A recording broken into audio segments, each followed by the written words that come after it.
అందరికీ నమస్కారం. ఈరోజు జగన్మోహన్ రెడ్డి గారి చీకటి రాజ్యంలో ఇంకో విషయం బయటకు వచ్చింది. నిన్న కొత్తగా చైర్మన్గా ఎన్నికైనటువంటి గౌతమ్ రెడ్డి గారు ఏదైతే ఫైబర్ నెట్కి చైర్మన్గా ఎన్నికయ్యాడో ఆయన కేబుల్ ఆపరేటర్స్ అందరినీ పిలిచి విజయవాడలో మీరు సీఎం గారి ఆదేశాలు పాటించాలి. సీఎం గారు చెప్పారు, జగన్మోహన్ రెడ్డి గారు ఏబిఎన్ టీవీ5 ఈ ప్రసారాలని వెంటనే ఆపేసేయండి. మీరు గనక ఆపకపోతే ఏదైతే మీరు ప్రభుత్వానికి చెందినటువంటి కరెంట్ పోల్స్ ఉన్నాయో, స్తంభాలు ఉన్నాయో, దాని మీద నుంచి మీరు కేబుల్ని తీసుకెళ్ళి ఇంటింటికి ప్రసారం చేస్తున్నారు, వాటిని వెంటనే తొలగిస్తాము అని చెప్పేసి హుకుం జారీ చేశారు. అయితే వాళ్ళు అయ్యా ఇది మాకు బ్రతుకు తెరువు సంబంధించిన అంశం, మేము ఎలా సార్ ఇది అంటే ఇది సీఎం గారి ఆదేశాలు మీరు పాటించి తీరవలసిందే అని చెప్పేసి ఆయన ఖచ్చితంగా చెప్పారు. దాంతో వాళ్ళు భయభ్రాంతులకు గురయ్యి ఫోన్లలో మెసేజ్లు ఇచ్చి అనేక చోట్ల టీవీ5 ఏబిఎన్ ప్రసారాలు జరగకుండా రాష్ట్ర వ్యాప్తంగా ఆపేసినటువంటి పరిస్థితి ఉంది. ఇప్పటికే అనేక చోట్ల ఆపేశారు. జగన్మోహన్ రెడ్డి గారు మీ చీకటి రాజ్యంలో ఇంకెన్ని ఇలాంటి కార్యక్రమాలు జరుగుతాయి? మీరు చేస్తున్నటువంటి దోపిడీకి, మీరు చేస్తున్నటువంటి దౌర్జన్యాల్ని, మీరు ప్రజలు ఇస్తున్నటువంటి హింసకి ఈ టీవీలు చూపిస్తున్నాయని భయమా? మీరు ఎందుకు భయపడుతున్నారు? మీరు ఒక పత్రికా అధిపతి, మీరు ఒక పత్రికా అధిపతి ఉండి ఒక ఛానల్ని మీ తండ్రి గారి పేరు మీద నడుపుతూ ఇతర ఛానళ్ళు ఏవి చూడకూడదనేది మీ ఉద్దేశమా? అంటే మీరు ప్రతిపక్షంలో ఉన్నప్పుడు మీకు అన్ని ఛానల్స్ చూపించాలి. మీరు అధికారంలో రావడంతోనే మీ అవినీతిని ఎండగడుతున్నటువంటి ఛానళ్ళు ఏవి కూడా ప్రజలు చూడకూడదనే ఉద్దేశమా? మీ చేతిలో ఉన్నటువంటి ఫైబర్ నెట్ని ఉపయోగించుకొని మీరు దాన్ని 150 నుంచి 400కి పెంచేసుకుంటారు. దానికి ఉన్నటువంటి రెంట్ని దాన్ని విస్తరించరు. దాన్ని మీ వాళ్ళ కట్టుబెడుతూ మళ్ళీ ఈ రకమైనటువంటి ప్రజాస్వామ్యంలో పత్రికలకు సంబంధించిన మీడియాకు సంబంధించిన నోరు నొక్కాలని చెప్పి మీరు ప్రయత్నం చేస్తూ ఉన్నారు. గతంలోనే మీరు ముఖ్యమంత్రి అవడంతోనే 2834 జీవోని తీసుకొచ్చి మీరు ఈ ప్రసారాలను ఆపేయటానికి, జర్నలిస్టుల మీద మీరు కేసులు పెడటానికి మీరు జీవో తీసుకొచ్చారు. అంతకుముందు కూడా మీ తండ్రి గారు రాజశేఖర రెడ్డి గారు తీసుకొచ్చారు. అంటే మిమ్మల్ని ఎవరు ప్రశ్నించకూడదు, ప్రశ్నించే వాళ్ళని మీరు చంపేస్తారు. తునిలో అదే జరిగింది, అలాగే చీరాల్లో అదే జరిగింది, అలాగే శ్రీకాకుళంలో కూడా అలాగే జరిగింది. జర్నలిస్టుల మీద కూడా దాడి చేస్తూ ఉన్నారు మీ పార్టీ కార్యకర్తలు. అంటే ఎవరు కూడా మీరు హాయిగా ఉండాలి, మిగతా వాళ్ళు ఎవరు కూడా బతకూడదు. మీ ఫ్యాక్టరీలకి, మీ కంపెనీలకి లాభాలు రావాలి, మిగతా వాళ్ళు నష్టాల్లోకి వెళ్ళిపోవాలి.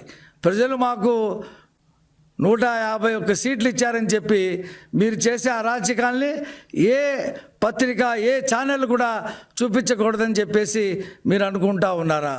ఇది ప్రజాస్వామ్యం, ఇది ప్రజలకు రాజ్యాంగపరంగా వచ్చినటువంటి హక్కు. ఆ హక్కుతోనే పత్రికలు, ఆ హక్కుతోనే టీవీలు ప్రసారాలు చేస్తూ ఉన్నాయి, వార్తలు రాస్తూ ఉన్నాయి. మీరు ఒక పత్రికా అధిపతిగా ఉండి మీరు మీ కుటుంబ సభ్యులు ఒక ఛానల్ నడుపుతూ ఆదర్శంగా ఉండవలసింది పోయి మిగతా ఛానల్స్ అన్నీ కూడా మూసేయాలి, లేదా మేము చెప్పిందే రాయాలి, మేము చెప్పిందే చూపించాలనేటువంటి ధోరణి, ఇది ఏ రకమైనటువంటి పద్ధతి ఇది? అంటే అసలు ఏదైనా ఒక పత్రిక, ఏదైనా ఒక టీవీ మీకు మనస్ఫూర్తిగా సహకరిస్తుందా? మీరు చేసేటువంటి విధానాల్ని సమర్థిస్తుందా? అందరినీ భయభ్రాంతులకు గురిచేసి మీరు ఈ ప్రభుత్వాన్ని వాడుకొని, అధికారాన్ని వాడుకొని ప్రజాస్వామ్యాన్ని కాలరాస్తూ ఢిల్లీ పాదుషాల దగ్గరికి వెళ్ళి వంగి వంగి వాళ్ళకి నమస్కారాలు పెడుతూ రాష్ట్రంలో మీరు చేస్తున్నటువంటి అరాచకమైనటువంటి పాలనని ఎండగడుతున్నట్టుగా ఈ ఈ కార్యక్రమాలు చేపట్టారు. గౌతమ్ రెడ్డి గారు, మిమ్మల్ని కూడా ప్రశ్నిస్తున్నా, మీరు నాకు చాలా మిత్రులే. మీరు ఏఎస్ఎఫ్ నాయకుడిగా మీరు వచ్చారు, ప్రజాస్వామ్యం గురించి మాట్లాడారు, అనేక సార్లు డిబేట్లు చేశారు అన్ని టీవీల్లో. మీరు వాళ్ళ చైర్మన్ అయ్యారంటే మేము సంతోషించాం. అవడంతోనే ఇదేం పద్ధతి అండి? సీఎం గారు చెప్పారని చెప్పేసి మీరు గొంతు నొక్కేస్తారా? మీరు కేబుల్ టీవీలని ఆపరేటర్ని పిలిచి బెదిరిస్తారా? కరెంటు పోల్స్ మీద ఉన్నాయి కోసేస్తారా? నేను ఒకటే అడుగుతా ఉన్నా, మీరు కరెంటు పోల్స్ మీద ఉన్నటువంటి కేబుల్స్ని తొలగిస్తే మాకెంత నష్టమో, ప్రజాస్వామ్యానికి ఎంత నష్టమో, మీ సాక్షి ఛానల్ కూడా అంతే నష్టం. ఆ సాక్షి ఛానల్ కూడా ఎవరు చూడరుగా. కేబుల్ నెట్వర్కే మీరు ఆపేస్తే సాక్షి కూడా ఎవరు చూడరు. కాబట్టి ఆలోచించుకోండి, మీరు పని చేసే ముందు. మీరు కేబుల్ నెట్వర్క్ని కనుక మీరు ధ్వంసం చేస్తే అక్కడ వాటి మీద బతుకుతున్నటువంటి వేలాది మంది కార్మికులు పొట్టలు కొట్టిన వాళ్ళు అవుతారు. మీరు ఆ మాటని వెనక్కి తీసుకోండి, ఆ పద్ధతిని వెనక్కి తీసుకోండి. అంటే మీ అకృత్యాలని, మీ అవినీతిని ఎండగడుతున్నందుకు, ప్రజలకు చెప్తున్నందుకు మీరు కేబుల్ని తొలగిస్తారా? తొలగించి వాళ్ళని రోడ్డు మీద పడేస్తారా? అంటే మీరు సుఖంగా ఉంటే చాలు, మీరు, మీ పార్టీ, మీ అధినాయకుడు జగన్మోహన్ రెడ్డి గారు, ఆయన కుటుంబం పచ్చగా ఉంటే చాలు, మిగతా వాళ్ళందరూ రోడ్డు మీద పడినా పర్వాలేదని చెప్పి అనుకుంటా ఉన్నారా? ఆత్మపరిశీలన చేసుకోండి. మీరు ప్రతిపక్షంలో ఉన్నప్పుడు ఏం మాట్లాడారు ప్రజాస్వామ్యం గురించి? ఏం రాశారు ప్రజాస్వామ్యం గురించి? ఇవాళ మిగతా పేపర్లు అయ్యి బతికి పట్టకూడదా? మిగతా ఛానల్స్ అయ్యి కూడా చూపించకూడదా? గతంలో డీడీ శాట్ కోర్టు చివాట్లేసింది, పనిష్మెంట్ వేసింది, జరిమానా కట్టమంది లక్షల్లో. మరి కట్టారో లేదో తెలియదు. ప్రెస్ కౌన్సిల్ ఆఫ్ ఇండియా కూడా ఆంధ్రప్రదేశ్ ప్రభుత్వానికి వివరణ కోరింది. మరి అయినప్పటికీ కూడా మరి ముఖ్యమంత్రి అదే ధోరణిలో ఈ TV5 మీద, ABN మీద విరుచుకు పడతా ఉన్నాడు. ప్రమాణ స్వీకారం చేసిన రోజే మాట్లాడాడు ఆ వాటి మీద, ఈటీవీ మీద కూడా. ఎప్పుడైనా సరే ఆయన కల్లో గుర్తుకొచ్చేది TV5, ABN, ఈటీవీ. ఈ మూడిట్లో వచ్చే వార్తలే ఆయన కలవర పెడతా ఉన్నట్టున్నాయి, ఆయన నిద్ర లేకుండా చేస్తూ ఉన్నట్టున్నాయి. ఆయన నిద్రపోవాలంటే ఆ మూడింటిని ఆపేయాలని చెప్పేసి అనుకుంటున్నాడు ఆయన. అనుకుంటూ ఆయనకు ఉన్నటువంటి అధికారంతో కేబుల్ కట్ చేసేస్తానంటున్నాడు. ఇంతవరకు ఆంధ్రప్రదేశ్ చరిత్రలో ప్రభుత్వం తరఫున ఎవరైనా ఇలా మాట్లాడారా?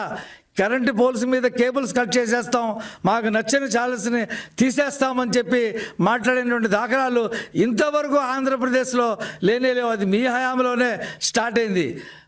సూర్యోదయాన్ని అరచేత్తో ఆపలేరు అన్నట్టుగా మీరు కేబుల్ కట్ చేసిన ప్రజలకి ఇవాళ యూట్యూబ్ అందుబాటులోకి వచ్చింది. యూట్యూబ్లో చూసుకుంటారండి. ప్రసారాలు ఆపో, TV5 యూట్యూబ్లో చూసుకుంటారు. ప్రతి వాడి చేతిలో స్మార్ట్ ఫోన్ ఉంది.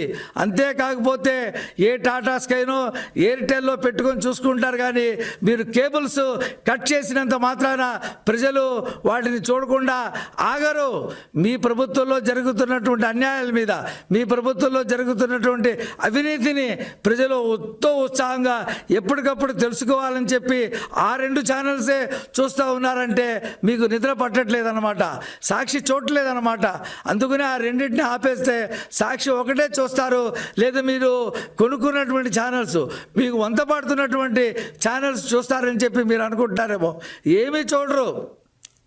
మీకు ఎంతో హితబోధ చేసేటువంటి ఉండవల్లి అరుణ్ కుమార్ గారే చెప్పాడు, TV5ని, ABN గారికి ఆపితే వాళ్ళే దాన్నే ఎక్కువ మంది చూడడానికి ఉత్సాహం చేస్తారు. మీరు అలా ఆపితే అదేమీ ఆగేది కాదు, అనేక మార్గాలు ఉన్నాయని చెప్పేసి ప్రజలు అనుకుంటున్నారని చెప్పి ఆయన క్లియర్గా చెప్పాడు. ఆయన మీకే హితబోధ చేస్తూ ఉంటాడు, మాకు కాదు. కాబట్టి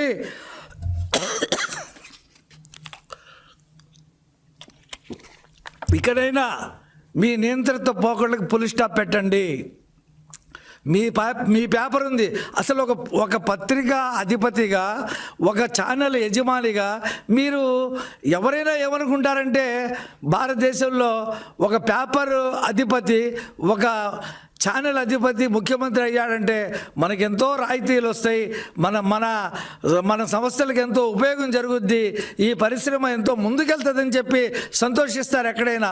కానీ ఆంధ్రప్రదేశ్లో మిగతా పత్రికలన్నీ కూడా, మిగతా టీవీలన్నీ కూడా ఇదేంట్రా బాబు, ఇదేం కర్మ, స్వయంగా పేపర్ నడుపుతున్న వాళ్ళు, స్వయంగా టీవీ ఛానల్ నడుపుతున్న వాళ్ళు ఈ రకంగా మన మీద పడిపోయారేంటని చెప్పి బాధపడేటువంటి పరిస్థితి వచ్చిందంటే సిగ్గుతో తల ఉంచుకోవాలండి. వాళ్ళ సిగ్గుతో తలంచుకోవాలా. ఇది ఎవరికి ఆదర్శం కాదు.